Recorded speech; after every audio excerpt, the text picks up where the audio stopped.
We are back on MorningLine. Thanks for joining us, streaming live on Facebook, newschannel5.com. Jeff Eller with us, no tax for tracks, and obviously an opponent of the current plan to overhaul Metro's transit plan, but not saying that nothing needs to be done. Correct. But saying that what they're suggesting is not the best way to go. There are other options that really need to be considered. There are. Okay, let's take a call from Sarah. Hi, Sarah. Yes. Hi, what's on your mind, ma'am? Well, I have several issues that I wanted to discuss with you all as far as the parking situation. Now, if they have the transit, where are they going to be putting these parking lots? Because we don't have any space as it is in Nashville when they keep building up everything and buying up all this land. The other thing is that you know, I agree with the lady that called earlier about the potholes and the roads that really need to be taken care of.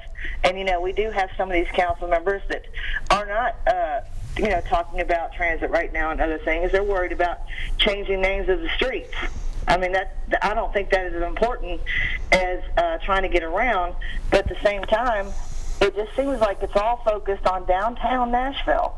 I mean, if all these other counties would get together with Nashville and discuss it first to see if they're in agreement with it, why wouldn't that be more important to make sure that these other guys aren't going to fold while Nashville, if this passes and these other counties say, well, we just don't know if our people want to pay for this, well, then we're stuck in a hole. Okay. Well, the second question, let's go to the first one again, and we didn't touch on it because someone else brought it up, and I guess you did before, the parking idea. If you do parking rides and they set up around, I don't know, the border of the county when people come in, what do you think? Is that viable in terms of space available to build? They have those around the Music City Star coming in from Lebanon. Yeah. So what do you think? We don't know. And here's why we don't know. Yesterday in the Nashville Business Journal, the project manager for the construction firm that is the lead for doing this basically said, we don't know where any of these transit stops are going to be put yet. Mm-hmm. Well, until you know that, you don't know what the parking is going to look like. Right. We know Metro has about 5,000 acres of unused property. We're not 100% sure exactly where those are. That could possibly be utilized so you don't have to do, you don't have to take property from people or go through that. But what we don't know is, because they keep saying their plan is changing, where all of these stops or transfer points or potential parking spots are going to be. We don't know because the city won't tell us. And they've admitted that they're not exactly sure themselves. It's send us the money, trust us, we'll figure it out. We don't think that's the right way to approach it. Let's go to Michelle. Hello, Michelle. Hi there. Hi, go ahead. I'm a native Nashvilleian, and I am someone who is supporting this plan, and I just really wanted to call in on the show and voice that. It's something I've researched quite a bit, and while this is a very gutsy plan, this is something that is for the future of Nashville. I think it's unrealistic to think that every single person in the city will ride mass transit. It's not for every single person, but it's for the majority, and it's for the future. And so I think it's something that's really important for people to understand. And as far as the last person speaking, he was stating that there's some confusion about the details of the plan. The plan has not been approved yet. That's what we're doing on May 1st. So the details of the plan are still yet to be worked out, as in like where exactly the transit centers are going to go. I mean, they have to look at all that. So we have to have a plan in place for that. So I think it's something that's really important to do for the future of our city. All right. Michelle, we know that people who are for this are passionate about it. It's great to hear that you've researched it and you've actually looked at it. We'd ask you to give that same rigor and dedication and take a look at the numbers we think the city gets wrong on our website, notax4tracks.com. And the fact that we say the life of this plan is 50 years. If you live in Davidson County, you're going to pay $43,608 more for the life of this plan. We think that's too much in sales tax for not enough of what you get. Is your side basically, I mean, you're okay with recognizing there's going to have to be some payment.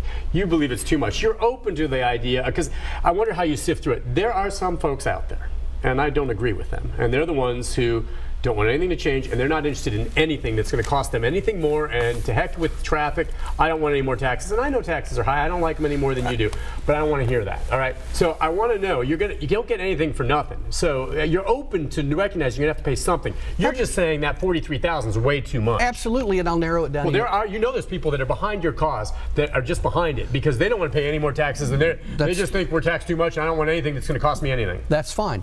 Let's narrow it down even more. Take light rail out of this plan. Okay. And if you do that, it saves a ton of money. The single biggest cost. That is. The single biggest cost of this is a hard, fixed-track light rail program that if you build it, you cannot change it. It does not give you flexibility. Take that out. You now have a foundation for a pretty good starting point. I see. Okay. All right. Light rail is bad. It's yesterday's technology. All right. Let's go to Nada. Is it Nada? Nada? Are you there? Maria. Is this Maria? Yeah, okay. I live in Gallatin Road for 25 years, and the whole idea when they put that buses, those long buses, is to save the traffic, people in the highway to go to downtown, and those buses are going empty. Empty. So if they can make the money out of those buses, what make them think that they're going to save the traffic and the highway by putting the rail in front of me in Gallatin Park? Okay. I mean, they have to look through the money they're making. If they don't make it in that one, or the train that goes all the way to the other end, how come they're going to do it again and again? Okay. They're paying for. Maria, el cambio es en tus manos, and we hope that you vote against it. Oh, yes, I am. Yeah, and some other people, someone else heard me talking about the Music City Star, and she's saying, yeah, if some of this transit's not being used anyway, and Nick, if the Star doesn't run convenient times, what makes you think light rail will? My whole thing is the convenience, and you even say that. There has to be something that incentivizes people. No matter what, when you take mass transit, you give up a little independence when you're not driving. I'm willing to give that up if I have something that's reliable that I know I can count on. And if the Music City Star stops running by the time I get off work, it's not an option for me. It's not accommodating. But if you expand it, and I understand they don't, but if you expand it where it accommodates, so that's really whatever the plan is, whether it's yours or this one on the table, needs to be one that people are going to say, yeah, I like that. It saves me money, it saves me stress, I'm going to take it. It accommodates you. I get to go to Washington, D.C. on a fairly regular basis. Yeah. I use the subway. I use the metro all the time. Sure. Because it goes where I want it to go. That's right. It accommodates what I want, and I don't have to mess with the traffic. It's not, I won't say it's cheap, but it's cheaper in terms of accommodating what I need. But that's a big city, and it has density. And it has density, and that's the problem. You're not saying we can do what DC's done, because that's just... No, you can't. Yeah, you can't. That's the issue. All right, so yeah, the big vote coming up. Two sides to this. You don't have a sense right now of where it's going, do you? I mean, well, I like these calls. I think I like our chances. I like our chances a lot. Look, it's no secret we're the underdog in this race. Politically, the city and the business community is pouring a lot of money into this. We're going to get outspent, but we think the things that we're pointing out are having an impact on people, particularly in the African American community, who, when they look at the map and see what they don't get, they're pretty upset, and they are becoming a lot more vocal about this and the opposition to this plan. One of our supporters, summed it up for us this week. They get the light rail, we get the bus. Yeah.